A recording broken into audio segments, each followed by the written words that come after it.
দর্শক, স্বাগত সংলাপ প্রতিদিন অনুষ্ঠানে। আমি ফখরুল আলম কাঞ্চন আপনাদের সঙ্গে আছি। আমরা এই অনুষ্ঠানে সমসাময়িক রাজনৈতিক এবং দিনের উল্লেখযোগ্য ঘটনা নিয়ে আলোচনা করি। আজ আলোচনা করার জন্য আমরা দুইজন অতিথিকে আমন্ত্রণ জানিয়েছি। আমার সঙ্গে আলোচনা করতে স্টুডিওতে উপস্থিত আছেন এবি পার্টির সাধারণ সম্পাদক ব্যারিস্টার আসাদুজ্জামান ফুয়াদ, আছেন জাতীয়তাবাদী কৃষক দলের সাধারণ সম্পাদক জনাব শহীদুল ইসলাম বাবুল। স্বাগত আপনাদের দুইজনকে। ব্যারিস্টার ফুয়াদ, আপনাকে দিয়ে শুরু করি। আজকের উল্লেখযোগ্য ঘটনার মধ্যে আমি প্রথমেই ডাকসু নির্বাচন শেষ হয়েছে, প্রায় 2 সপ্তাহ হয়ে গেছে, তারপরে এ নিয়ে আলোচনা আছে। আজকে ঢাকা বিশ্ববিদ্যালয়ের vice chancellor doctor Niaz press conference করে এই নীলক্ষেতে ব্যালট পেপার ছাপা নিয়ে যে বিতর্ক তৈরি হয়েছে সেই বিতর্কের একটি ব্যাখ্যা দিয়েছেন। তো শুনতে চাই আপনার কাছ থেকে, নির্বাচন শেষ হলেও এই বিতর্কের অবসান হচ্ছে না, এক ধরনের নানামুখী কথা আসছে, শুনতে চাই আপনার কাছ থেকে একটু। ধন্যবাদ। প্রথম কথা হচ্ছে যে ডাকসু নির্বাচনের টোটাল প্রশাসনিক কাঠামো যদি দেখেন, মূলত অভিযোগ করেছে তো ছাত্রদল সমর্থিত যে প্যানেল, তাদের পক্ষ থেকে সংবাদ সম্মেলন করে বেশ কিছু বিষয় তারা রেজ করেছেন এবং সেটা বিশ্ববিদ্যালয় প্রশাসন আজকে থরলি রিফিউট করেছেন এবং স্পেসিফিক এভিডেন্স যেটা যখন দরকার ওনারা সেটা কোঅপারেট করবেন এবং দিবেন আর কি। ছাত্রদলের পক্ষ থেকে যেটা মানে দাবি করা হয়েছিল যে পুরোটা দেওয়ার জন্য, তো এইটা তো আসলে ইলেকটোরাল যে গ্রামার আছে এই গ্রামারে এটা হতে পারে না আর কি। তো সেক্ষেত্রে যদি স্পেসিফিক এভিডেন্স থাকে যে ওই সময়ের ওই হলের এতটা থেকে এতটা এই ঘটনাগুলো ঘটেছে, স্পেসিফিক টাইমের ব্যাপারে বললে তারা এটা যখন যেটা দরকার তারা ইনভেস্টিগেশনের জন্য অথবা দেখবা অবজার্ভ করবার জন্য এটা দেবেন আর কি। দ্বিতীয়ত একটা বিষয় হইলো যে বিশ্ববিদ্যালয়ে টোটাল ইলেকশন যারা কন্ডাক্ট করেছেন তারা কিন্তু এখানে আসলে বিএনপি টিচার বেশি, প্রো ভাইস চ্যান্সেলর থেকে শুরু করে, এবং আমি পার্সোনালি অলমোস্ট সবাইকে চিনি আর কি। হল প্রভোস্ট যারা আছেন, মানে 17-18 জন হল প্রভোস্টই হচ্ছে আসলে আপনার বিএনপি ঘরানার শিক্ষক, জাতীয়তাবাদী টিচারদের যে ফোরাম আছেন। এবং এই ঘটনাগুলোর ভিতরে যতটা না ছাত্র দলের পলিটিক্স আছে তার থেকে বেশি হচ্ছে শিক্ষক রাজনীতি ইনভলভ হয়ে গেছে এখানে, এবং এইটা আসলে কারোর জন্য কল্যাণকর না।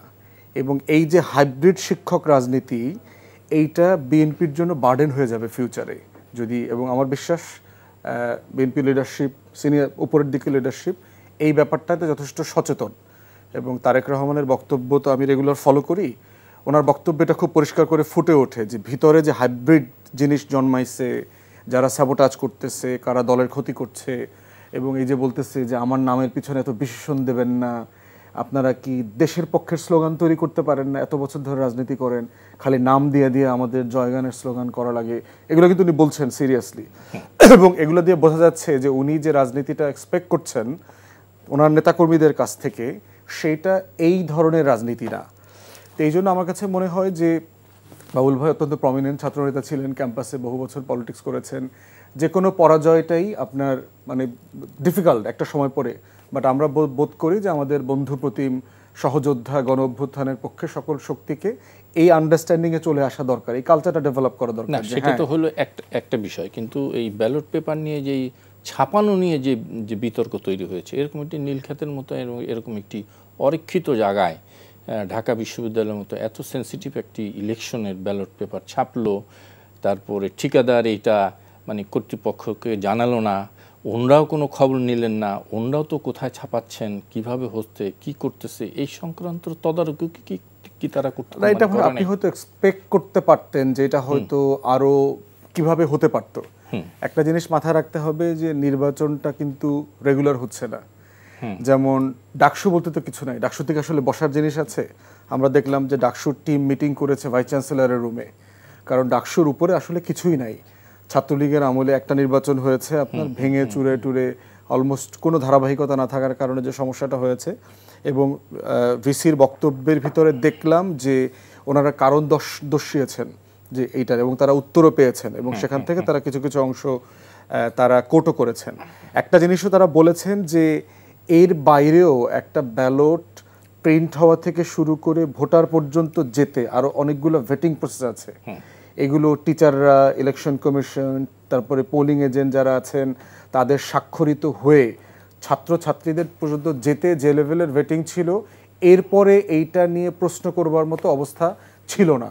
তাহলে যদি হইতো তাহলে আপনার এটা শিক্ষার্থীদের চোখে পড়তো, বিভিন্ন হলের শিক্ষার্থীদের সামনে এটা আসতো যে এই ব্যালটটা এরকম কেন, অথবা অসঙ্গতিগুলো। এবং যে লেভেলের সাংবাদিক ছিলেন এখানে, 650 জার্নালিস্ট অ্যাক্রেডিটেশন নিয়েছেন, এই লেভেলের একটা ছোট্ট জায়গায় আর কি আপনার এই 15-20 মিনিটের রিকশার পথ। কিন্তু এই যে প্রশ্নবিদ্ধ একটি নির্বাচন হলো, এর দায় কি আপনি? আমি এটাকে প্রশ্নবিদ্ধ বলতে না, আমি এটাকে প্রশ্নবিদ্ধ বলছি না, বাট যেটা হতো, যেটা আরো ভালো করবার জায়গাগুলো যেগুলো ছিল, আরো সতর্কতার জায়গা ছিল, এবং আরো কিভাবে ট্রান্সপারেন্ট এই বিষয়গুলো হইতে পারতো, সেইটা এই প্রশাসনের অভিজ্ঞতাটা যেন আগামী বছরের ডাকসু নির্বাচনে প্রতিফলিত হয়, এগুলো যেন আর না ঘটে। এবং সেক্ষেত্রে প্রিকশন হিসাবে তারা নোট টু সাকসেস বলে যে জিনিসটা আছে, সেটা আগামী প্রশাসনকে তারা দিয়ে যাবেন বলে আমি মনে করি। ওকে, আমি একটু শুনতে চাই জনাব শহীদুল ইসলাম বাবুল আপনার কাছ থেকে, যে প্রশ্নগুলো এসছে সেই প্রশ্নগুলো তো আপনি বলবেনই নিশ্চয়ই, কিন্তু তারপরও কি এক ধরনের ছাত্র দলের এই পরাজয়, বিশেষ করে জাকসুতে যেভাবে পরাজিত হলো, এটা কি দলের মধ্যে থেকে এক ধরনের চাপ তৈরি মানে হচ্ছে, মানসিকভাবে চাপ, এবং সেই চাপের জন্য কি এই ধরনের প্রশ্নগুলো সামনে নিয়ে আসা হচ্ছে? না, আমি আপনাকে বলি, শুনেন, দুইটা বিষয়। একটা হলো আগের ইস্যু যেটা বললেন ডাকসু নির্বাচনকে কেন্দ্র করে যে বিষয়টা, আর যেটা চাপের কথা বললেন। চাপ এই অর্থে না, কারণ ডাকসু নির্বাচনের ইতিহাস আমরা সবসময় দেখেছি। জাসদ যখন আওয়ামী লীগের দুর্দণ্ড প্রতাপ, জনপ্রিয়তা তুমুল, বারবার জাসদ ঢাকা বিশ্ববিদ্যালয়ে জিতেছে, এবং 73-এ ব্যালট বাক্স ছিনতাইয়ের ঘটনা ঘটেছে ছাত্রলীগের পরাজয়ের কারণে। ঢাকা বিশ্ববিদ্যালয় সবসময় আমাদের জাতীয় রাজনীতি ম্যাটার করেছে, গুরুত্বপূর্ণ অংশ, এটা ঠিক। মুক্তবুদ্ধি গণতন্ত্রের চর্চাটা আমরা বলছি, এই বিশ্ববিদ্যালয় ক্যাম্পাসে হলে আমরা অনেক বছর ছিলাম, ইট বালু পাথরের সাথে আমাদের সম্পর্ক, সেই জন্য এই বিশ্ববিদ্যালয়কে আমরা চিনি, কম বেশি জানি। এই যে শিক্ষক রাজনীতির কথাটা বললেন ফুয়াদ ভাই, ঠিকই বলেছেন।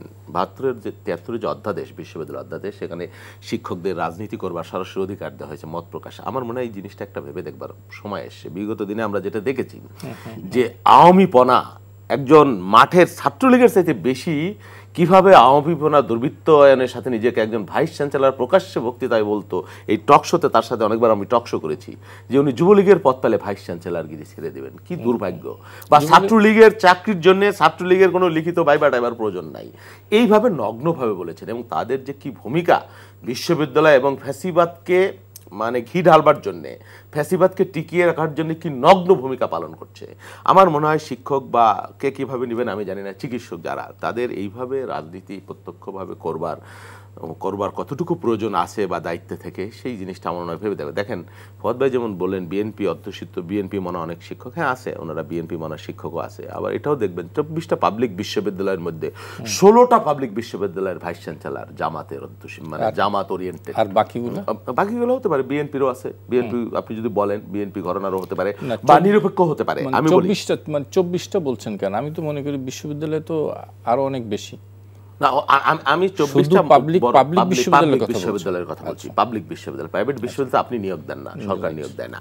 তো পাবলিক বিশ্ববিদ্যালয় যেটা সরকারি বিশ্ববিদ্যালয়, সেই বিশ্ববিদ্যালয়ের মানে ওই যে চাপে পড়ার কথা আপনি বললেন, হ্যাঁ, চাপ ওই ডাকসু নির্বাচন মান্না ভাই চমৎকার করে বলে দিছে যে আমি 2বার ডাকসুর বিপি ছিলাম, চাকসুর জিএস ছিলাম একবার, কিন্তু জাতীয় রাজনীতিতে আমি কোনো, এটা ভিন্ন প্রেক্ষাপট। অনেকে চিন্তা করতে পারেন, ভাবতে পারেন যে এটা, তবে এটা বিস্ময়কর যে ইসলামী ছাত্র শিবির যে মানে বিস্ময়করভাবে গেছে, এটা হয়তো কেউ ভাবেনি। বাট এটা জাতীয়, এটা ডাকসু নির্বাচনের যে হাইপ আমরা তুলেছি, এই হাইপ তুলবার কোনো প্রয়োজন ছিল না। এবং এই ছেলেদেরকে যে চাপে আমরা ফেলেছি, ওরে বাপরে, মনে হচ্ছে যে জাতির ভাগ্য এখানে নির্ধারিত হইতেছে, বিষয়টা তা না। ডাকসু নির্বাচনকে আমরা ভিন্ন জায়গায় ভিন্নভাবে রাখলেই ভালো হতো, এবং সেই কারণে তার ওই আফটার ইফেক্ট যেটা হচ্ছে একই কারণে হচ্ছে বলে আমি মনে করছি। এখন ডাকসু নির্বাচনে কি জালিয়াতি হয়েছে কি হয় নাই সেই দিকটা আমি সরাই রাখি, কিন্তু এখানে মিথ্যাচার হয়েছে। মিথ্যাচারটা কি? আপনার ওই প্রধান রিটার্নিং কর্মকর্তা স্পষ্ট ঘোষণা করে বলে দিয়েছেন নীল ক্ষেত্রে তো ব্যালট ছাপানো যাবে না বা ছাপানোর প্রশ্নই আসে না। অর্থাৎ আজকে ভাইস চ্যান্সেলর বললেন যে আমাদের অজ্ঞাতে হয়েছে, বা একজন মাত্র টেন্ডার হোল্ডার যিনি এখন ব্যালট একটা টেকনিক্যাল বিষয়, উচ্চ প্রযুক্তির বিষয়। আমরা বলেছেন যে উচ্চ পর্যায়ের মেশিনারি, যে মেশিনারি নীলক্ষেতে নাই, তাহলে নীলক্ষেতে কিভাবে ছাপা হলো?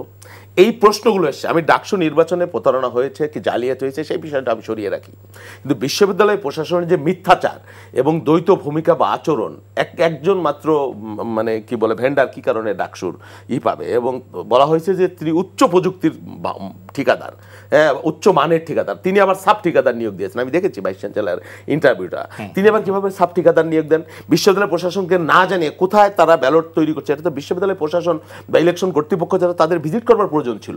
এখানে গাফিলতি আছে নিশ্চিতভাবে। পরবর্তী যে প্রেক্ষাপট সেই বিষয়টা আমি বর্ণনা না করি, কিন্তু এখানে ব্যত্যয় হয়েছে, গাফিলতি হয়েছে, শুধু ছাত্রদল না, অন্যান্য সব ছাত্র সংগঠন এই বিষয়ে কথা তুলেছে।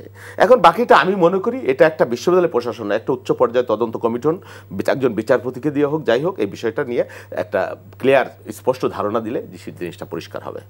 জি, জনাব আসাদুজ্জামান ফুয়াদ, আপনি এই বিষয়ে কিছু বলতে চাইলে আমি একটু শুনতে চাই। একটা বিষয় হচ্ছে, বাউল ভাই কারেক্টলি বলছেন, আরেকটা বিষয় হচ্ছে যে আমার কাছে মনে হয়েছে যে ছাত্র দলের প্রতি প্রত্যাশার জায়গাটাকে খুব রিয়েলিস্টিকলি দেখা দরকার।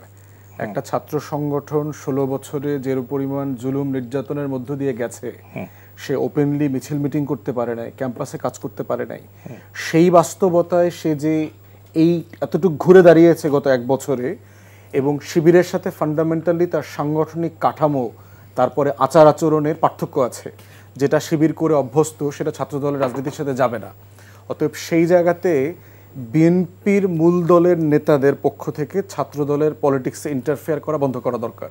ছাত্রদলকে তার মতো করে সামলে উঠতে দেওয়া দরকার, যে এইটা তোমার রিয়েলিটি, তুমি মেনে নাও, তুমি সাধারণ শিক্ষার্থীদের কাছে যাও, বোঝার চেষ্টা করো তারা তোমাকে আসলে কিভাবে দেখতে চায়, কোথায় কোথায় ব্যত্যয় ঘটেছে। এই আত্মসমালোচনার পর্যায় থেকে যদি ছাত্রদলকে অ্যালাউ করা হয় তার পলিটিক্সটা গুছায় নেবার জন্য, সে আগামী 6-1 মাসের ভিতরে আবার ঘুরে দাঁড়াবে। কিন্তু যদি শিক্ষক রাজনীতির প্যাচে সে পড়ে, বড় দলের গ্রুপিং পলিটিক্সের ভিতরে সে আটকে যায়, তাহলে তার রাজনীতি ঘুরে দাঁড়ানো কিন্তু ক্যাম্পাসে জটিল হয়ে যাবে। তো এই জন্য আমরা বোধ করি, আমি নীতিগতভাবে সকল জাতীয় রাজনৈতিক দলের ছাত্র সংগঠন ক্যাম্পাসে থাকার বিপক্ষের মানুষ। আমি শুধু ছাত্র সংসদ চাই না, কিন্তু কোনো রাজনীতি চাই না। মানে ছাত্র সংগঠন না থাকলে ছাত্র সংসদ কিভাবে হবে? সারা পৃথিবীতে তাই আছে না, সেটা সারা পৃথিবীতে বাংলাদেশে সম্ভব। শিক্ষক রাজনীতি কেন লাগবে? আমি অ্যাবসলিউটলি শিক্ষক রাজনীতি, কর্মকর্তা কর্মচারী ইউনিয়ন, এই যে টোটাল ট্রেড ইউনিয়ন চালু হয়েছে, শিক্ষকদের ট্রেড ইউনিয়ন, মানে শ্রমিকদের শাখা শুরু হয়েছে, শিক্ষক শ্রমিক, তারপরে কর্মকর্তা কর্মচারী শ্রমিক, এই পুরো ক্যাম্পাসের পরিবেশ নষ্ট করে দিচ্ছে। ক্যাম্পাস থাকবে শুধুমাত্র টিএসসি এবং ছাত্র সংসদ কেন্দ্রিক। এই প্রসেসের মধ্য দিয়েই আগামী দিনে নেতা তৈরি হবে। এবং দেখেন, প্রচুর মানে ইন্ডিপেন্ডেন্ট স্বতন্ত্র ছেলেমেয়েরা কিন্তু নির্বাচিত হয়ে আসছে, মূল সংসদেও আসছে, হলগুলোতেও আসছে। অতএব পরিবেশ তৈরি হইলে সেটা হবে। তাই আমার কথা হচ্ছে, এইটাতে শিবিরের বিজয় হয়েছে, এই জন্য শিবিরেরও যেভাবে উল্লাস করবার কোনো বাস্তবতা আমি দেখতে পাচ্ছি না, ছাত্রদলেরও ব্যাপক পরাজয় হয়েছে এমন কোনো বাস্তবতাও দেখতে পাচ্ছি না। মূল বিষয় হচ্ছে শিক্ষার্থীরা একটা নতুন গণ অভ্যুত্থান পরবর্তী আকাঙ্ক্ষা থেকে বাংলাদেশকে দেখছে, তার একটা নতুন স্বপ্ন তৈরি হয়েছে। এবং দেখেন ডায়নামিক্সটা কত জটিল। গত বছর যাদের নেতৃত্বে তারা গণ অভ্যুত্থানে নেমেছে, সেই এনসিপির প্রার্থীরা কি ভালো ভোট পেয়েছে? তারাও তো নির্বাচনে হেরেছে। টেকনিক্যালি যদি গণ অভ্যুত্থান ফ্যাক্টর হয়ে থাকে, তাহলে চিন্তা করেন এইবারের প্রত্যেকটা সংসদ নির্বাচনে তো বাক্সাসের ছেলেমেয়েরা ভালো করার কথা করে নাই তো। তাহলে শিক্ষার্থীরা দেখেন কত ডায়নামিক চয়েস করছে, যে গত বছর সে ফিল করছে তাদের নেতৃত্বেই আমরা আন্দোলনে নামবো, কিন্তু আজকে তারা বোধ করছে আজকে আমার চারপাশের যে বাস্তবতা সেখানে হয়তো অন্য কেউ ভালো লিড করবে। অতএব পলিটিক্সের এই ডায়নামিজমটা আমাদের সবাইকে সচেতনভাবে মনে রাখতে হবে, যে আজকে যারা বিজয়ী হয়েছে তাদেরও যেভাবে গর্ব করার, অথবা দেশে অনেক বড় কিছু পরিবর্তন হয়ে গেছে সেটা ভাববার দরকার নাই। দ্বিতীয়ত যারা পরাজিত হয়ে গেছে তাদেরও এটা মনে করবার কারণ নাই, তাদের আবার আগামী বছর বিজয়ের কোনো সম্ভাবনা থাকবে না। এটাই গণতন্ত্র। এই প্রসেসের মধ্য দিয়েই একটা রাষ্ট্র সমাজ তার মানে সত্তার বিকাশটা করে আর কি। অতএব সেই জায়গায় আমি বোধ করছি যে এইটা ন্যাশনাল ইলেকশনে অথবা ন্যাশনাল পলিটিক্সে সামান্য প্রভাব আছে, কিন্তু মোটা দাগে একেবারে সব ওলটপালট করে দেবে এমন সম্ভাবনা আমি দেখতে পাচ্ছি না। আগামী সংসদ নির্বাচনকে সামনে রেখে নির্বাচন কমিশন আজকে সুশীল সমাজের প্রতিনিধি নিয়ে সংলাপ করেছে, মত বিনিময় করেছে। অনেক কথা উঠে এসছে, কিন্তু যেই জিনিসটা সবচেয়ে বেশি গুরুত্ব দেওয়া হয়েছে সেটি হচ্ছে সংখ্যাহীনভাবে ভোট কেন্দ্রে যাওয়া, ভোট দেওয়া এবং ইসিকে তারা মানে ইয়া করেছে, কি বলে এটাকে, এক ধরনের একটা মানে একটা গাইডলাইন দিয়েছে এইভাবে যেন ইসি নিরপেক্ষ থাকে, তাদের দায়িত্ব পালন করে। আপনি কি মনে করছেন? এই শুনতে চাই একটু আপনার কাছ থেকে। না, ইসি তো কি বলবেন, ইসি আছে, অনেক ক্ষমতা আছে আইনে, কিন্তু কার্যত বাংলাদেশে ইসির হাতে কতটুকু থাকে? ইসির হাতে তো প্রশাসন থাকে না, পুলিশ থাকে না। নির্বাচনকালীন সময় আপনি দেন ঠিকই, ও জানে যে ওকে যদি আপনি সরাই দিয়ে আনো নির্বাচনের সময়, নির্বাচনের পরবর্তী সময় ঠিকই ওর জায়গায় চলে যাবে। হ্যাঁ, সেই জন্যে ইসি যদি শুধু আন্তরিক হয়, চেষ্টা করে, তার পক্ষে কিছুটা সম্ভব, কিন্তু পুরোটা সম্ভব না। নির্বাচনটা বাংলাদেশের সামগ্রিকভাবে সরকার, পুলিশ, সিভিল প্রশাসন, সরকারের সদিচ্ছার উপরে নির্বাচন অনেকাংশে নির্ভর করে। ইসির অবশ্যই সদিচ্ছা লাগবে বা লাগে। এটা একটা স্বাধীন কমিশন বলে আমরা মনে করছি, তাদেরও ভুল হইতে পারে, ব্যত্যয় হইতে পারে। এই পর্যন্ত এরকম দেখা যায়নি যে সিরিয়াস কোনো পক্ষপাতিত্ব তারা করেছে, এবং তাদের যে কমিটমেন্ট, বিগত 3টা নির্বাচন কমিশন তো আমরা দেখেছি, আওয়াল কমিশন, তারপর হুদা কমিশন, রকিব কমিশন, আমরা দেখেছি বাংলাদেশের নির্বাচন কমিশন যে কি ভয়াবহ বাস্তবতার মধ্যে দিয়ে গেছে, এদের দিকে ফিরেও তাকাইতো না।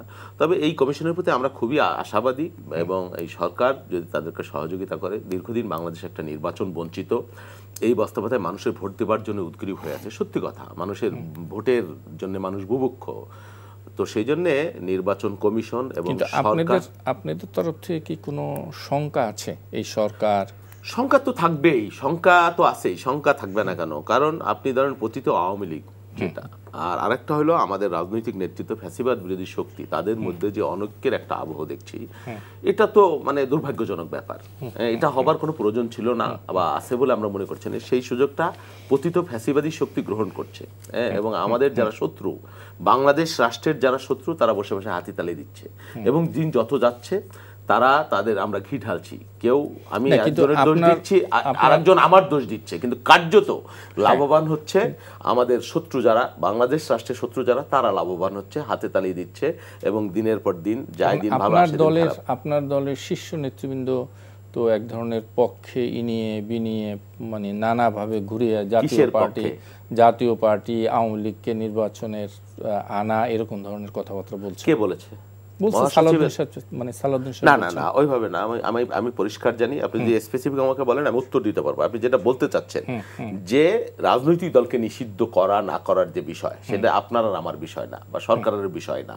এর বিগত দিনের রেকর্ড আমরা ভালো দেখিনি, এটা মানুষও ভালোভাবে গ্রহণ করে না।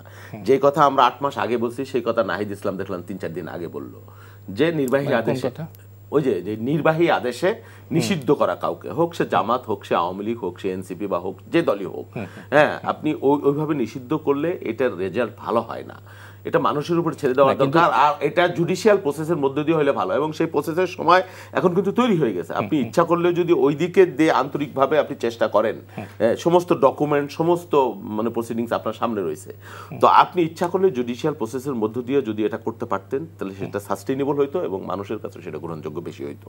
সেই কথাগুলো আমরা বলেছিলাম, আমরা কখনো বলিনি যে আওয়ামী লীগকে আমরা নির্বাচনে চাই। এটা আপনি বললে আমার নির্বাচনে চাই সেটা বলি, আওয়ামী লীগকে পুনর্বাসন বা আওয়ামী লীগের রাজনীতির কথা বলছেন। আমি বলছি যে ইলেকশন নিয়ে, ইলেকশনে আওয়ামী লীগ এবং জাতীয় পার্টির মানে কার্যক্রম নিষিদ্ধের বিষয়ে এক ধরনের একটা রিজার্ভেশন আমরা দেখতে পাচ্ছি। আবার মানে নির্বাচনে নিয়ে আপনাদের কোনো কিছু আছে কিনা, যে নির্বাচনে এই যে একটা নমনীয় দেখানো নেতৃবৃন্দদের, এই নমনীয়টা কেন? যে নির্বাচন মানেই তো আলাপ আলোচনা, কিন্তু আপনি তো মূল জায়গা থেকে আবার অন্যদিকে চলে গেলেন। আপনি স্পষ্ট করে বললে আমি স্পষ্ট করে বলতে পারতাম, স্পষ্ট বলেননি। আমি যেটা মনে করছি, আপনি আমাকে ব্লেম করছেন যে আওয়ামী লীগ বা জাতীয় পার্টির প্রতি আমি নমনীয়, এটাই তো।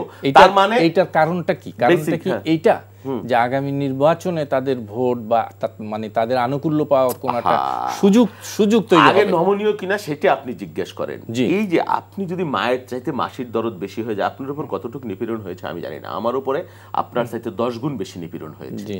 আমার পরিবার পরিজনের উপর হয়েছে, আমার দলের উপর, আর আমার দলের প্রতিষ্ঠাতা। না না না, আপনি সাংবাদিক, বাংলাদেশের একজন গুরুত্বপূর্ণ গণমাধ্যমের ব্যক্তি, আপনি একটা স্টেক হোল্ডার, আপনি রাজনীতির অংশ। আপনি যেভাবেই বলেন, বাংলাদেশের সব মানুষকে আমি রাজনীতি করি না, দিন শেষে সবাই রাজনীতি করে, সবাই রাজনীতি, চায়ের দোকানদারও রাজনীতি করে, সেই প্রেক্ষাপটে বলছি। এবং সবাই নির্যাতিত, যারা সত্য কথা বলেছে, যারা প্রতিবাদ করেছে, আপনার জায়গা থেকে প্রতিবাদ করবার সুযোগ ছিল, আপনি না করলে আপনি নির্যাতিত হন নাই। আপনি যদি করে থাকেন অবশ্যই আপনার পর নিপীড়নের খড়গ আসবার কথা, আমি ওইটা বলছি।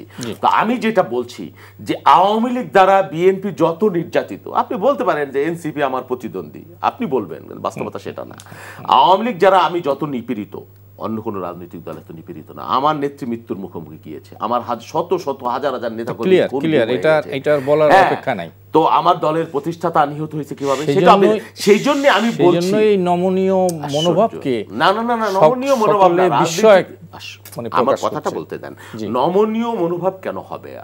রাজনীতিটা সময়টা উগ্র হবার সময় না, উগ্রতা মানুষ পছন্দ করে না। আমি আমার কথার মধ্যে বলি, আমি আমার কাজের মধ্যে করি, যাই করি, কিন্তু এইটা যদি আপনি আওয়ামী লীগের প্রতি আমি সিম্প্যাথি সহজ মানে নমনীয়, বিষয়টা এরকম না। ঢাকা বিশ্ববিদ্যালয়ে যে ভোট হয়েছে আপনি হিসাব করে দেখেছেন? জগন্নাথ হলের কথা কেউ কেউ আনতে পারবে, জগন্নাথ হলের আওয়ামী লীগ আর ওই SM হলের আওয়ামী লীগ, ছাত্রলীগ এক আওয়ামী লীগ হতে পারে না। তো সেটাই যদি হতো, এখন কৌশলটা ভিন্ন, নানানজন নানানভাবে ব্যাখ্যা করছে। বাংলাদেশকে কেউ কেউ জামাতকে সামনে আইনে বাংলাদেশকে একটা উগ্র রাষ্ট্র হিসেবে দেখাবারও একটা প্রচেষ্টা আছে। দিন শেষে সেটা বাংলাদেশের জন্য ক্ষতির একটা কারণ। সুদূর প্রসারী রাজনীতিকে এত সরল অঙ্ক দিয়ে যদি আপনি মিলাই ফেলেন তাহলে কিন্তু হবে না। আর বিএনপির সাথে তাদের সখ্যতা মিলাই ফেলেন, সেটাও হবে না। বরং সে আপনাকে সাপোর্ট করতে পারে এই কারণে যে আপনাকে সামনে এনে দেখাইতে চায়, ভয় দেখাতে চায়, এই যে দেখো, এই যে এটা কিন্তু চলে আসবে। আওয়ামী লীগ না থাকলে এখানে জামাত বা অন্য কেউ চলে আসবে বা উগ্র শক্তি চলে আসতে পারে, বিষয়টা ওইটাই। কিন্তু আপনি যেটা মিন করেছেন, আমরা গণতান্ত্রিক রাজনৈতিক দল, আমরা ভিন্ন কোনো রাজনৈতিক দলকে গায়ের জোরে বা নির্বাহী আদেশে নিষিদ্ধ করার পক্ষে আমার দল কখনোই ছিল না, এখনো না, এবং দিনের দিন শেষে দেখবেন সবাই এই পথেই বলবে, তাই বলবে। জামাতের ক্ষেত্রে যেটা হয়েছে। জি, ব্যারিস্টার আসাদুজ্জামান ফুয়াদ, নির্বাচন কেন্দ্রিককে সামনে করে আলোচনা শুরু হয়েছে, সেই আলোচনায় অনেক বিষয় আসছে। আপনার দলের থেকে আপনারা কোনো শঙ্কা দেখেন কিনা শুনতে চাই। শঙ্কার থেকে বলবো চ্যালেঞ্জ আছে প্রচুর আর কি।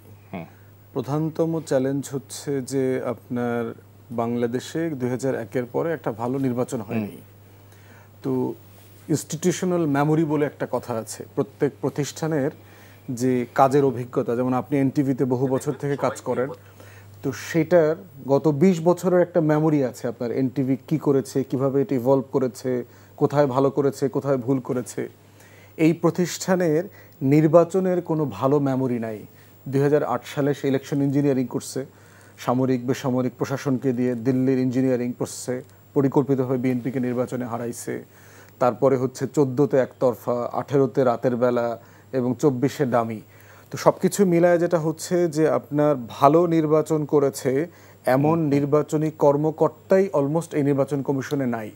বয়সের কারণে তারা গত 20-25 বছরের তারা রিটায়ার করে চলে গেছেন।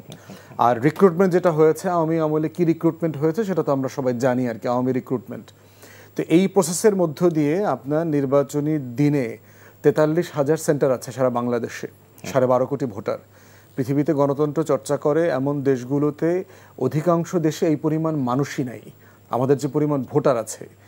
এবং এই 12.5 কোটি ভোটারকে পোলিং সেন্টারে সেফলি নেবার জন্য 20 থেকে 21 লক্ষ মানুষ লাগে ওই দিনে। এর ভিতর রাজনৈতিক নেতাকর্মী সব বাদই দিলাম আর কি, আপনার শুধু স্টাফ সরকারের লাগে।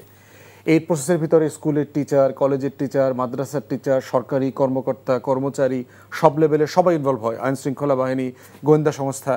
এই পুরো চক্র, এই যে পুরো মানে বিশাল ম্যাসিভ আয়োজন, এই আয়োজন করবার অভিজ্ঞতা এই নির্বাচন কমিশনের নাই গত 20 বছর থেকে।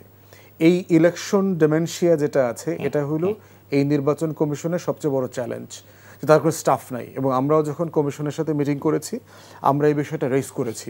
আমরা ওনাদেরকে অনুরোধ করেছি, ভালো নির্বাচন করেছে 91-তে, 96-তে, 2001-এ, এইরকম নির্বাচনী কর্মকর্তা যদি আপনারা অবসর থেকেও আনতে পারেন, 6 মাসের চুক্তিভিত্তিক নিয়োগ দেন। নিয়োগ দিয়ে এই অফিসারগুলোকে রিটার্নিং অফিসার হিসাবে, লোকাল জায়গাতে পোলিং অফিসার হিসাবে সেন্টারের দায়িত্ব দিয়ে তাদেরকে আপনারা ইনভলভ করেন। এর বাইরে একটা বিষয় আমরা পরামর্শ দিয়েছি, সেটা হচ্ছে প্রত্যেকটা সংসদীয় আসনে গণ অভ্যুত্থানের পক্ষে সকল রাজনৈতিক দলগুলোকে নিয়ে নির্বাচনী লিয়াজো কমিটি করে দেওয়ার জন্য। তাহলে ওই নির্বাচন কমিশন ওই সংসদীয় আসনে যে কোনো ইস্যু অ্যারাইজ করলে পলিটিক্যাল পার্টিকে রিচ আউট করতে পারবে, যে আপনার টিএনও জানবে, ওসি জানবে যে কোন দলের কোন গ্রুপের কোন নেতা এখানে ডিস্টার্ব করছে। বাবুল ভাইকে ফোন দেওয়া দরকার, ভাই একটু দেখেন তো আপনার লোক কিনা ডিস্টার্ব করছে, ইন অ্যাডভান্স করে ফেলেন। তো এই লিয়াজো কমিটির ব্যাপারে আমরা প্রস্তাব দিয়েছি প্রত্যেকটা সংসদীয় আসনে যাদের বয়স 18-র নিচে, 15, 16, 17 এমন স্টুডেন্টদেরকে দিয়ে একটা ভলান্টিয়ার্স টিম তৈরি করবার জন্য, তারা ইলেকশনে হেল্প করবে। নির্বাচনী প্রক্রিয়ায় আপনার অনেক বিষয়গুলো আপনার নিয়ে আসছেন, কিন্তু আমার প্রশ্ন হচ্ছে যদি সক্ষমতার অভাব থাকে তাহলে এই বৈতরণী কিভাবে? এগুলোই তো আপনার সক্ষমতা ঘাটতি আছে বলেই তো আমরা এই পরামর্শগুলো দিয়েছি যে আপনি কারেন্ট সিস্টেম দিয়ে একটা ভালো নির্বাচন তুলতে পারবেন না, কারণ আপনার যে স্টাফ, এই স্টাফরা ভালো নির্বাচন করে নাই। টোটাল প্রশাসনের এখনো 70% হচ্ছে আওয়ামী দোসরিপনা করেছে, যারা রাতে ভোট করেছে, সামরিক বেসামরিক, টোটাল ইঞ্জিনিয়ারিং মেশিন। এই মেশিনকে কোনো না কোনো ফর্মে তো আপনার অ্যাকাউন্টেবল করতে হবে। তো এই জন্য আমরা প্রস্তাব দিয়েছি, আপনি যদি প্রতি আসনে প্রতি সেন্টারে ধরেন ওই এলাকা থেকে 100 ছেলে মেয়েকে ভলান্টিয়ার করেন, তারা তো আপনার একটা ফোর্স হিসেবে আসবে, ইলেকশন কমিশনের সাথে কাজ করবে। আমরা বলেছি পোলিং বুথের ভিতরে ভোটটা না করে মাঠে নিয়ে আসেন। অধিকাংশ নির্বাচনী সেন্টারে কিন্তু আপনার মাঠ আছে, মাঠ থাকলে যেটা হয় ভিজিবিলিটি অনেক বেড়ে যায় যে এখানে আপনার কোথাও ঝামেলা হচ্ছে কিনা, এবং তখন আপনার লোকও কিন্তু কর্মকর্তা কর্মচারী কিন্তু কম লাগে। ভোটাররা কিন্তু রিস্কও তো থাকবে, অরক্ষিত যদি থাকে, প্রশাসন থাকবে তো না, তা থাকলো, কিন্তু একটা রুমের মধ্যে থাকলে বা একটা বদ্ধ না, রুমের ভিতরে জালিয়াতের সম্ভাবনা বেশি থাকে, টাকা পয়সার লেনদেন, জালিয়াতি, সিসিটিভি ম্যানিপুলেট করা। আপনার একজন আনসার থাকে, তাকে যদি ম্যানেজ করা যায় ওইটা ডিফিকাল্ট হয়ে যায়, মানে ওইটাকে অ্যাড্রেস করা। আপনি কয়টা ক্যামেরার দিকে তাকায় থাকবেন? আচ্ছা, একই দিনে ভোট না করার কি ব্যাপারে কি আপনাদের কোনো মতামত? একই দিনে ভোটের ব্যাপারেও আমরা এই ব্যাপারে আলোচনা করেছি যে আপনার 2 দিন পর পরে অথবা 3 দিন পর পরে একটা বিভাগে নির্বাচন করা যায় কিনা, টোটাল কাঠামো ব্যবহার করে, কিন্তু সেখানে সকল রাজনৈতিক দল একমত না এখনো। এবং আমরা বলেছি রাজনৈতিক দলের সাথে কথা বলেন যদি এই ব্যাপারে সবাই একমত হয়, কারণ স্থানীয় প্রশাসন নির্বাচন তো আমরা এইভাবে করি, এইভাবে আমাদের একটা মেকানিজম আছে এই দেশে। এর বাইরে আমরা বলেছি যে প্রত্যেকটা সংসদীয় আসনগুলোতে আপনার ফেসবুক, ইউটিউবে লাইভ পেজ করে ফেলা দরকার, এবং আপনার অ্যাসাইন্ড অ্যাক্রিডেটেড সাংবাদিক থাকা দরকার ওইখানে, লোকাল সাংবাদিক, সে তাকে ট্রেন করে দেন, ট্রেন করে তার মোবাইলে সেইটা কানেক্ট করবে। তো যখনই কোনো ঝামেলা হবে স্ট্রেট ওয়ে সেই সেন্টারের ইনফরমেশনটা পাবলিক করে দেবে। পাবলিক করলে দিয়ে এটা নির্বাচন কমিশনের কাছে চলে যাবে, ডিসিশন নেওয়াটা ইজি হবে এবং ডিসাইসিভ হওয়া। 2-4টা সেন্টারে ঝামেলা হয়েছে, আপনার আগে যেটা আইনে ছিল ইমিডিয়েটলি ইলেকশন সাসপেন্ড করে দেওয়া, তারপরে প্রার্থী যে আছে, যার প্রার্থী মানে যার লোকরা ডিস্টার্ব করছে সেই প্রার্থীকে জবাবদিহিতার মধ্যে আনা, এরকম অনেকগুলো বিষয় আমরা পরামর্শ দিয়েছি। নির্বাচন কমিশনের প্রবলেম হচ্ছে, দেখেন তারা প্রায় অ্যাপয়েন্টেড হয়েছে 10-11 মাস হয়ে গেছে, আজকে থেকে অথবা কালকে থেকে মাত্র তারা কনভারসেশন শুরু করেছে। তারা ইতিমধ্যে কোড অফ কন্ডাক্ট পর্যন্ত পাবলিশ করে দিয়েছে। তারা পলিটিক্যাল পার্টির সাথে বসলই না। ওনাদের তো উচিত ছিল গত বছর জানুয়ারিতে রাজনৈতিক দলগুলোর সাথে বসা, তাদের মতামত নেওয়া, কারণ আমলারা তো নির্বাচন করে নাই, ওনাদের নির্বাচনের তো কোনো অভিজ্ঞতা নাই যে প্রার্থীরা কী কী চ্যালেঞ্জ ফেস করে। তা আমরা ওনাদেরকে বলেছি যে এখনও সময় আছে, আপনারা পলিটিক্যাল পার্টির সাথে সিরিয়াসলি এঙ্গেজ হন, এঙ্গেজ হয়ে সমস্যাগুলোকে অ্যাড্রেস করেন। আমাদের কাছে মনে হয়েছে যে ওনারা মানুষ, ভালো মানুষ, কিন্তু বয়স, সক্ষমতা, ডিসাইসিভনেসের যথেষ্ট ঘাটতি আছে বলে আমার কাছে মনে হয়েছে। তো এই জন্য এই চ্যালেঞ্জগুলো আছে। বাট সবচেয়ে বড় বিষয় হচ্ছে রাজনৈতিক দলের সমন্বয়। পলিটিক্যাল পার্টিগুলো নিজেদের ভিতরে যদি কোঅপারেট করে যে আমরা একটা ভালো নির্বাচন করব, আমরা ভালো প্রতিদ্বন্দ্বী হব, আমি বাবুল ভাইয়ের বিরুদ্ধে সারাদিন কথা বলবো, কিন্তু পার্সোনালি ওনাকে অ্যাটাক করব না, কোনো স্ল্যাং বলবো না, অভদ্র আচরণ করব না, আমি ওনার ম্যানিফেস্টো নিয়ে সমালোচনা করব যে এইটা সম্ভব না, এইটার বিপক্ষে আমার বেটার আইডিয়া আছে। এই পলিটিক্স, রেসপন্সিবল পলিটিক্সে যদি আমরা ফিরে আসতে পারি, ওটাই দিন শেষে সেফগার্ড একটা ভালো নির্বাচনের জন্য। সেই রেসপন্সিবিলিটি বা সেই রেসপন্সিবল রাজনীতি আমাদের দেশে কি মানে কি অবস্থায় আছে এটা তো আমরা সবাই জানি। আমি একটু ভিন্ন প্রসঙ্গে যাই। জনাব শহীদুল ইসলাম বাবুল, আজকে পত্রিকায় প্রকাশিত হয়েছে যে কার্যক্রম নিষিদ্ধ হওয়া আওয়ামী লীগ এবং তার সহযোগী সংগঠনের যে সমস্ত নেতা কর্মী গ্রেপ্তার হয়েছিলেন তাদের প্রায় 73% জামিনে বেরিয়ে এসছে, এবং নির্বাচনকে সামনে রেখে এই তৎপরতা নিশ্চয়ই আরও বাড়বে এবং আই থিঙ্ক যে এটা হয়তো 90-95 ভাগই হয়ে আসবে। এতে কোনো ঝুঁকি বোধ? হ্যাঁ, ঝুঁকি আছে, অবশ্যই ঝুঁকি আছে। ফুয়াদ ভাই যেটা বলেছে, প্রশাসনের রন্ধ্রে রন্ধ্রে এখনো আওয়ামী প্রেতাত্মা, দীর্ঘদিনের সাজানো রসুনের কর মতো যারা সাজিয়েছে। এই সরকারকে আমরা কতটুকুই বা দোষ দিব, তারাই বা কতটুকু পরিবর্তন করবেন, কোত্থেকে আমদানি করবে, এটা তো ইম্পোর্ট করা যায় না। সরকারি কর্মকর্তা, জজ বলেন, ব্যারিস্টার বলেন, কি উকিল বলেন, বা প্রসিকিউটর বলেন, যাই বলেন, বা এসপি বলেন, পুলিশ বলেন। তো এখন এই বাস্তবতার মধ্য দিয়ে এই রাজনৈতিক দলের মধ্যে যদি ঐক্য হইতো, তাহলে অনেক বিষয়গুলো আরো সহজ হয়ে যেত সরকারের পক্ষে। ঐক্যটা হচ্ছে না কেন? বাধাটা কোথায়? ঐক্য যে কেন হচ্ছে না, এটা দলগত স্বার্থ, ক্ষুদ্র স্বার্থ, ব্যক্তি স্বার্থ, নানান জায়গায় এভাবে আটকে যাচ্ছে। এই সুযোগটা গ্রহণ করছে এই যে 73% যারা, দেখেন আমরা মাসের পর মাস এরকম ঘটনা হয়েছে। আজকেও ছবি দেখলাম যে ডান্ডা বেরিয়ে পড়া অবস্থায় মৃত্যুবরণ করছে মায়েরই, ওই অবস্থায় ছবিটা এখনো দেখা যাচ্ছে। এই ঘটনা তো আমরা দেখেছি, কে কয়দিন জেল খাটছে। এই যে এখন যারা জেলে আছে, আমি তো কয়দিন আগে ঢাকা জেল থেকে আসলাম, কই ওখানে তো এরকম কোনো মানে সেই যে মানবিক বিপর্যয়। আমি যখন জেলে গেলাম, একটা রুমের মধ্যে গেলাম, 48 জন, যেখানে 16 জন 15 জন থাকা যায় না একটা ঘরের মধ্যে, মানুষের উপরে মানুষ, একটা মানবিক বিপর্যয়ের অবস্থা। আমি ঢাকা জেলে সেই অবস্থায় দেখে আসিনি। 14,000 বন্দি, আমরা 16,000 বন্দি ছিলাম, যেই জেলে 6,000 7,000 থাকা যায় না। তো আমি দেখে আসলাম 9,000 না 9,000 মাত্র বন্দি সেখানে, খুব আরামে আয়েসে তারাই আছে। হ্যাঁ, জেলখানে অনেক পরিবর্তন হয়েছে, পরিচ্ছন্ন হয়েছে, সেটা এক জিনিস, নিয়ম কানুন হয়েছে। তো আমার যেটা বক্তব্য, এই যে 73% যে বের হয়ে গেলেন, কিভাবে বের হয়ে, জেল ভেঙে তো আর বের হন নাই, নানা প্রক্রিয়ার মধ্য দিয়ে বের হয়েছে। আমরা বারবার জামিন হইতো উচ্চ আদালতে যে নো হ্যারাসমেন্ট নো অ্যারেস্ট এরকম আদেশের জন্য বছরের পর একটা মামলা শুধুমাত্র পুলিশ যে হ্যান্ডওভার করবে কোর্টে, একটা মামলা হ্যান্ডওভার করতে জামিন হইতো, আবার আর একটা হ্যান্ডওভার আনতে পুলিশকে টাকা দিয়ে পয়সা দিয়ে লবিং করে 2 মাস লাগতো। তো হুটহাট করে এরা কিভাবে বেরোয় যাচ্ছে ঝাঁকে ঝাঁকে, তো লাভ কি হচ্ছে? বজ্র অটনি ফসকা গেল। আপনি যে নির্বাচন করবেন, নির্বাচন তো অবশ্যই চ্যালেঞ্জ আছে। আপনি 91 আর 96 আর 2001-এর নির্বাচন এটা না, সমস্ত রাজনৈতিক ঐক্যমত্যের নির্বাচন এক জিনিস। এখানে একটা ফ্যাসিস্ট শক্তি এবং আমাদের একটা পাশে একটা অক্ষ শক্তি, আধিপত্যবাদী শক্তি, তারা বাংলাদেশকে আনস্টেবল করবার জন্য মুহূর্তে মুহূর্তে তাদের সমস্ত মেকানিজম এখানে ব্যবহার করছে, টাকা ব্যবহার করছে, সমস্ত তার মেশিনারি যেখানে আছে। তো সেই বাস্তবতায় আপনি খালি পুলিশ দিয়ে, আর্মি দিয়ে আর বিডিআর দিয়ে যদি নির্বাচন, কিচ্ছু লাগে না নির্বাচনে। বাংলাদেশে আমরা 700 কাল থেকে দেখছি নির্বাচন মানুষ করে ফেলে, যদি সেই এনভায়রনমেন্ট আপনি তৈরি করে দিতে পারেন, পলিটিক্যাল এনভায়রনমেন্ট। এটা তো ঠিক, যেখানে পলিটিক্যাল এনভায়রনমেন্ট আমরা ঠিক করতে পারি নাই, সেই বাস্তবতা নাই, তাহলেই এখন শক্তির প্রয়োজনের ব্যাপার দেখা দিছে। তো সেই শক্তি অবশ্যই কতটুকু আছে নাই সেটা একটা প্রশ্ন সাপেক্ষ। তারপর তো আমাকে নির্বাচন করতে হবে, আমাকে এগিয়ে যেতে হবে, আমাকে তো চেষ্টা করতে হবে, এর তো বিকল্প আর কোনো কিছু নাই। ব্যারিস্টার আসাদুজ্জামান ফুয়াদ, আপনার কাছ থেকে শুরু করতে চাই। আজকের উল্লেখযোগ্য ঘটনার মধ্যে আমরা দেখতে পাচ্ছি খাগড়াছড়িতে কিছুদিন আগে একটা স্কুল ছাত্রীকে গ্যাং রেপ করার ঘটনাকে কেন্দ্র করে আমরা অসহিষ্ণু অবস্থা হয়েছে, এবং আজকে পরিস্থিতি আমরা দেখলাম যে আজকে পুলিশের পক্ষ থেকে বলা হয়েছে সেখানে সংঘর্ষ হয়েছে এবং 3 জনের মৃত্যুর খবর বলা হচ্ছে, যদিও এটা নিশ্চিত করে নাই অন্য কোনো সূত্র থেকে। তো এই যে একটা অবস্থা, আপনার কি মনে হয়? দেখেন, আপনার মনে থাকার কথা, গত বছর যখন আওয়ামী লীগের পলায়নের পরে ইমিডিয়েটলি পরে খাগড়াছড়িটা বেশ গরম হয়ে গিয়েছিল। হিল ট্রাক্সে আপনার 1-2টা ধর্ষণ, খুন, এরকম বেশ কটা ঘটনা ঘটেছে।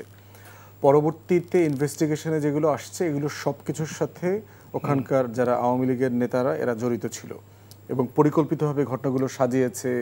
এবং একটা ঘটনা ঘটেছে ফৌজদারি অপরাধ, আপনাকে তো পুলিশের কাছে বিচার চাইতে হবে। পুলিশ গ্রেফতারও করেছে। ধরেন শুক্র শনিবারের ঘটনা, একটা বাচ্চা মেয়ে ক্লাস 8-এ পড়ে, এটা অবশ্যই খুব দুঃখজনক, এটা গ্যাং রেপের শিকার হয়েছে এবং এটা তো সারা দেশে এই ধরনের ঘটনা ঘটছে।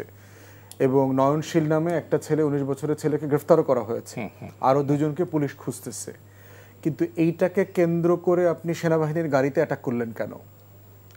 আপনি সেনা সদস্যদের উপর আক্রমণ করলেন কেন? আপনি বিভিন্ন জায়গায় বাঙালিদের পাড়ায় মহল্লায় গিয়ে আগুন লাগাই দিচ্ছেন কেন? তাহলে বোঝা যাচ্ছে, এবং স্লোগানগুলো শুনলাম, মানে প্রচণ্ড রকম উস্কানিমূলক আর কি, বোঝাই যাচ্ছে যে একটা ঘটনা ঘটছে, এটার বিচার চাওয়ার থেকে অন্য কোনো এজেন্ডা বাস্তবায়নের একটা জায়গা আছে। এবং এগুলো হিল ট্রাক্স এমন একটা জায়গা যেখানে বার্মার একটা পলিটিক্স আছে, এখানে রাখাইনের সংকটের একটা অংশ এখানে জড়িয়ে আছে। দ্বিতীয়ত হচ্ছে ভারতের ইনভলভমেন্ট সেই 73 সাল থেকে 72 সাল থেকে এখানে আছে। আমাদের জনগোষ্ঠীকে ট্রেন করা, তারপরে হচ্ছে অস্ত্র দেওয়া এবং ওখানকার যে অসন্তোষ তৈরি করা, এই পলিটিক্সটা বহু বছর থেকে এখানে চলে আসছে।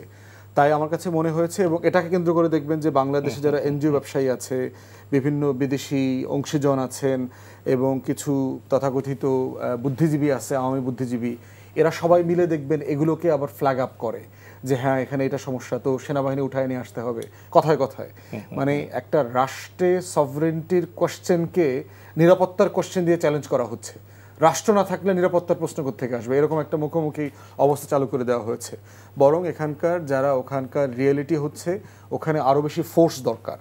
তারপরে হচ্ছে যে আপনার ওখানে যে বিচ্ছিন্নতাবাদী গ্রুপগুলো আছে এদের ভিতরে চাঁদাবাজি, নিজেদের ভিতরে মারামারি, অস্ত্র ব্যবসা, মাদক ব্যবসা, ব্ল্যাক মার্কেটিং যেটা আছে সীমান্তের ওই পারে এই পারে চোরাচালানি, এগুলোর প্রচুর সমস্যা আছে। অতএব এই সমস্যাগুলোকে ওখানকার লোকাল ল্যাঙ্গুয়েজে ডিল করা দরকার। আমরা প্রস্তাব দিয়েছিলাম চিটাগং হিল ট্র্যাক্সে আপনার চাকমা ডমিনেন্সটাকে কোনো না কোনোভাবে ফরমেটেড করা দরকার। এই এককভাবে সব লিডারশিপে, ভূমি পরিষদ বলেন, পার্বত্য পরিষদ বলেন, জেলা পরিষদ বলেন, সব জায়গায় দেখবেন যে চাকমাদের একক ডমিনেন্স আছে। এবং এই চাকমাদের ভিতরে যে গ্রুপটা ডমিনেন্ট তারা আবার ভেরি মাচ প্রো ইন্ডিয়ান, তারা আওয়ামী বলয়ের এবং ভারতের আশ্রিত। এই শ্রেণীটা যে কোনো সময় ওখানে কেওয়াস তৈরি করে। অতএব এইটার কাউন্টার করবার জন্য আমরা বলেছিলাম একটা শান্তি কমিশন করবার জন্য। ওখানে যে 14টা আপনার উপজাতি জনগোষ্ঠী আছে, আমাদের নৃতাত্ত্বিক জনগোষ্ঠী আছে, তাদের সবার অধিকারগুলোকে অ্যাড্রেস করা দরকার। কারণ এই জনগোষ্ঠীগুলোর ভিতরে অধিকারের ব্যাপারে যথেষ্ট বৈষম্য আছে, জেনুইন বৈষম্য আছে। লুটপাট, সম্পত্তির ভাগ বন্টন যেটা আছে, রাষ্ট্রীয় সুযোগ সুবিধা, এই যেটা হোলসেল আকারে দেখা দরকার। এবং এর ভিতরে সরকারের ডিপ স্টেটের কিছু খেলাধুলা আছে। তো সরকারকে পুরোটা মিলায়ে এই সংকটটাকে অ্যাড্রেস করতে হবে হোলসেল। জি, জনাব শহীদুল ইসলাম। পার্বত্য চট্টগ্রাম কৌশলগতভাবে একটা খুবই সেন্সিটিভ জায়গা, দীর্ঘকাল সুদীর্ঘকাল জিয়াউর রহমানের সময় জিয়াউর রহমান যে স্যাটেলাইট তৈরি করেছিলেন, এটা একটা মানে চমৎকার যুগান্তকারী সিদ্ধান্ত। সেটা যদি না হতো এতদিন পার্বত্য চট্টগ্রাম আপনার হাতে থাকতো কিনা আই ডোন্ট নো। আমি সেখানে গিয়েছি, দেখেছি, অভূত মানে একটা প্রচুর সম্ভাবনাময় একটা জায়গা, একটা ভূ প্রকৃতি। বাংলাদেশের 1/10 ভূখণ্ড এই পার্বত্য চট্টগ্রাম, 1/10 ভূখণ্ড। সেই জন্য পার্বত্য চট্টগ্রামে এই তুচ্ছ ঘটনাকে কেন্দ্র করে প্রায় এর আগেও একটা ঘটনা ঘটেছে। যেই ঘটনা ঘটানো হচ্ছে এর পেছনে ইন্ধন আছে এবং পরিকল্পনা আছে। এবং এই পার্বত্য চট্টগ্রাম নিয়ে বিদেশি শক্তি এবং আমাদের দেশ বিদেশি শক্তি যে খেলা শুরু করেছে, এবং সেখান থেকে সেনাবাহিনী প্রত্যাহারের যে দাবি এবং কমিয়ে যেটা ফেলা হয়েছে, এটা খুবই হতাশাজনক বিষয়। আমরা মনে করি পার্বত্য চট্টগ্রাম নিয়ে আমাদের দেশকে আনস্টেবল করবার এবং আমাদের সার্বভৌমত্বকে বিপন্ন করবারও একটা গভীর ষড়যন্ত্র সেখানে মিয়ানমার বলেন, চায়না বলেন, ইন্ডিয়া বলেন, এই যে ত্রয়ী শক্তি, এদেরও একটা মানে হয়েছে গুটির চাল বা দাবার জায়গা, খেলবার জায়গা হয়েছে পার্বত্য চট্টগ্রাম। এই বিষয় আমাদের জাতি রাষ্ট্রের একটা অস্তিত্ব এবং সত্তার ব্যাপার। এই বিষয়টাকে খুবই মানে স্পর্শকাতর হিসেবে এবং গুরুত্বপূর্ণ হিসেবে দেখে রাষ্ট্রের এবং আমাদের সমস্ত রাজনৈতিক শক্তির এই বিষয়ে ঐক্যবদ্ধভাবে সেখানকার আইন, ওই জন্য যেটা বললেন যে এই যে পার্বত্য চট্টগ্রাম উন্নয়ন বোর্ড বলেন, যাই বলেন, প্রত্যেক জায়গায় যে শুধুমাত্র কোটারি তৈরি করে এটা করা, এটা বোধহয় ভাববার সময় এসে গেছে। এবং আমাদের রাষ্ট্রকে ঐক্যবদ্ধভাবে আমাদের এই সম্পত্তি, আমাদের এই সম্পদ, আমাদের এই ভূখণ্ডকে কীভাবে রক্ষা করা যায়, এই বিষয়ে বোধহয় এখন একটা জাতীয় সংলাপের প্রয়োজন আছে বলে আমরা মনে করছি। জনাব আসাদুজ্জামান ফুয়াদ, আমি একটু ভিন্ন প্রসঙ্গে গিয়ে এই আলোচনা দিয়ে আজকের অনুষ্ঠান শেষ করতে চাই। দুর্গাপূজা শুরু হয়েছে আজকে। স্বরাষ্ট্র উপদেষ্টা বলেছেন যে পূজা নিয়ে, বিশেষ করে দুর্গাপূজা নিয়ে ভারতীয় মিডিয়া এবং আওয়ামী লুকিয়ে থাকা কার্যক্রম নিষিদ্ধ ছাড়া আওয়ামী সন্ত্রাসীদের গুজব মোকাবেলা করাই বড় চ্যালেঞ্জ। দেখেন, এটা কোনো জটিল সমস্যা না। গত বছরের এক্সপেরিয়েন্সটা তো দেখেন, সমস্যাটা আরও বেশি জটিল ছিল তখন। তো এই বছর তো সরকার অনেক কিছু নিয়ন্ত্রণ আছে। গত বছর তো এই সিচুয়েশনে সরকার আরও বেশি দুর্বল ছিল। সরকারের যেটা ইমিডিয়েটলি করা দরকার, সকল রাজনৈতিক দলকে নিয়ে ইমিডিয়েটলি বসা দরকার।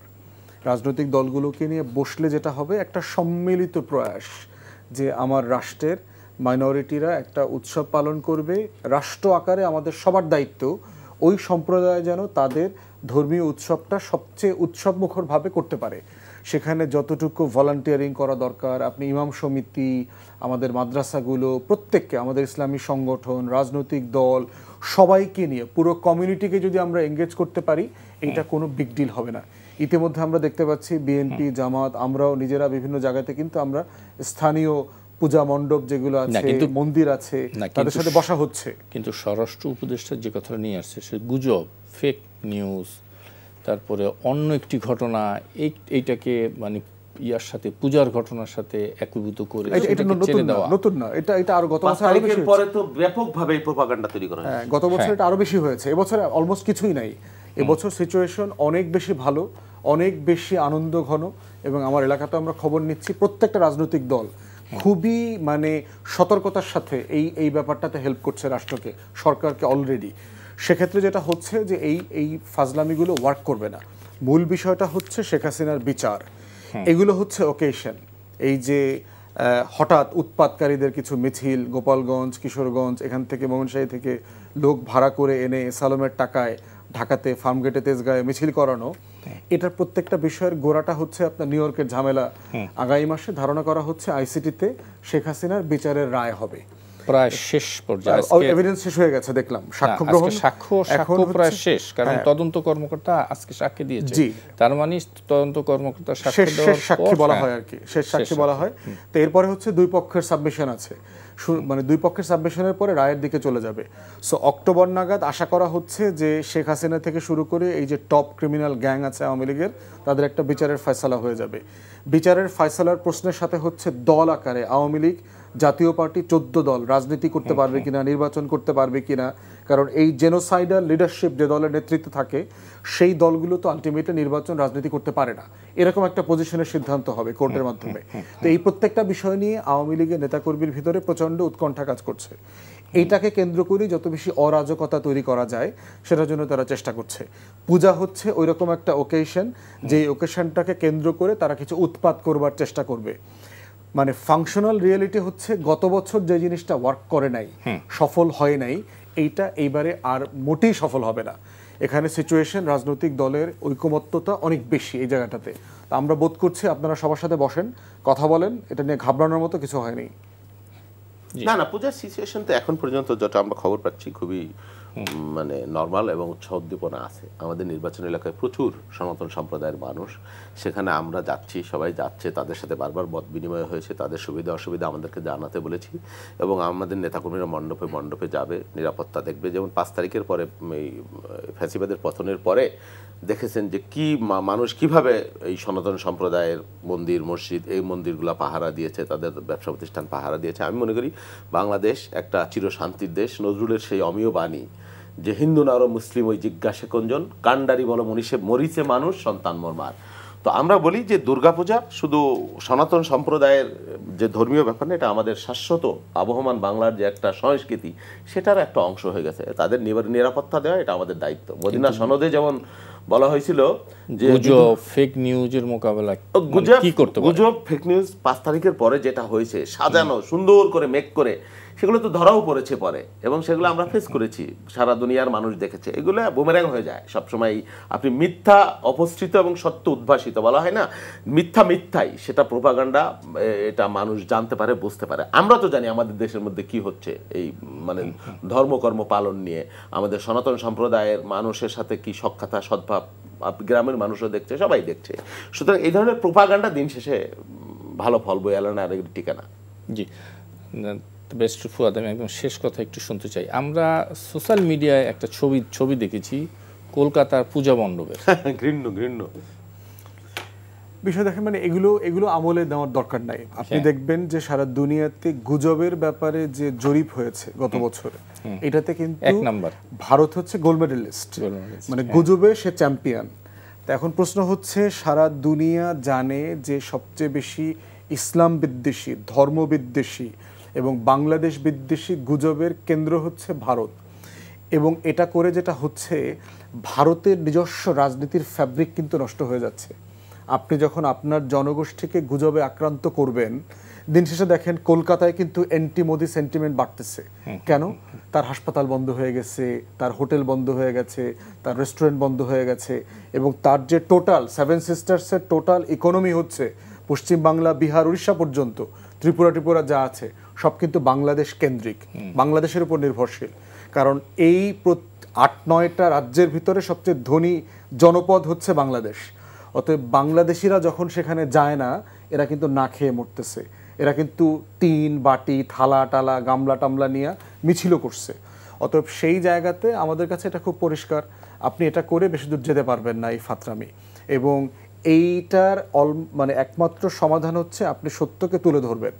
এটাই একমাত্র সলিউশন। সোশ্যাল মিডিয়া রিয়েলিটিতে আমরা বাস করছি, সত্যটাকে কন্টিনিউয়াসলি তুলে ধরা, মিথ্যাটাকে রিফিউট করা, কাউন্টার এভিডেন্স নিয়ে আসা।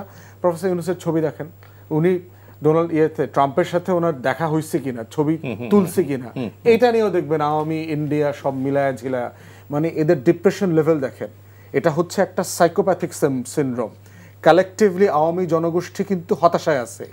তার যে লেভেল ডিপ্রেশনের, এই ডিপ্রেশনের চরম এক্সপ্রেশন হচ্ছে এগুলো সে ছড়ায়। একটা মানে স্যাডিস্ট প্লেজার বলে আর কি, মানে একটা আনন্দ পায়, একটা নগ্ন আনন্দ আর কি যদি বলেন আর কি। এইটা তার জন্য এখন ওই যে তার ডাক্তার দেখানো ছাড়া, তার জন্য তবা কমিশনে বানায় টানায় তার জন্য তবা করানোর ব্যবস্থা করা ছাড়া এর কোনো সমাধান নাই। একেবারে শেষ মনের শান্তি। আপনি যে ছবিটার কথা বলেছেন আমি দেখেছি, এটা বিভৎসতা, এটা মাইন্ডসেট যে কত হীনমন্যতা, নোংরামি, সেটাই তারা প্রমাণ করেছে। না খায় মরছে হোটেলগুলো, আমরা ইন্টারভিউতে দেখছি 1.2 মিলিয়ন মানে পূজার সিজনে বিক্রি করে, এখন পর্যন্ত 2 মিলিয়নও হয় নাই। হ্যাঁ, মানে পর্যটনে 1.5 মিলিয়নের মতো আয় করে বাংলাদেশ থেকে 6 মাসে। এখন অবস্থা খুব খারাপ চিকিৎসার জন্য। আল্লাহ ভালো যে আমাকে সালা যাইতেছি না, যাওয়া লাগতেছে না। এই যে ক্ষেত, সেই ক্ষেত কিভাবে মিটাবে? মনের ক্ষোভ, রাগ, বাংলাদেশকে নিজের মতো করে বাপের তালুক হিসেবে যে পাচ্ছে না, এই ক্ষেত থেকে এই ধরনের মানে নোংরামি, প্রোপাগান্ডা এবং বিদ্বেষ ছড়াচ্ছে। আলটিমেটলি কোনো লাভ হবে না। বাংলাদেশের মানুষ ঐক্যবদ্ধ, এবং আমাদের যারা সনাতন সম্প্রদায়ের মানুষ তারাও বুঝতে পারছে এখন যে এই তাদের এই ট্র্যাপে খপ্পরে তারা পড়বে না, আমরা বিশ্বাস করি। জি, জনাব ব্যারিস্টার আসাদুজ্জামান ফুয়াদ এবং শহীদুল ইসলাম বাবুল, আপনাদের দুইজনকে অনেক অনেক ধন্যবাদ। দর্শক, আপনাদেরকে ধন্যবাদ যারা এতক্ষণ আমাদের সঙ্গে ছিলেন। আগামী অনুষ্ঠানে আবার দেখা হবে। শুভ সন্ধ্যা।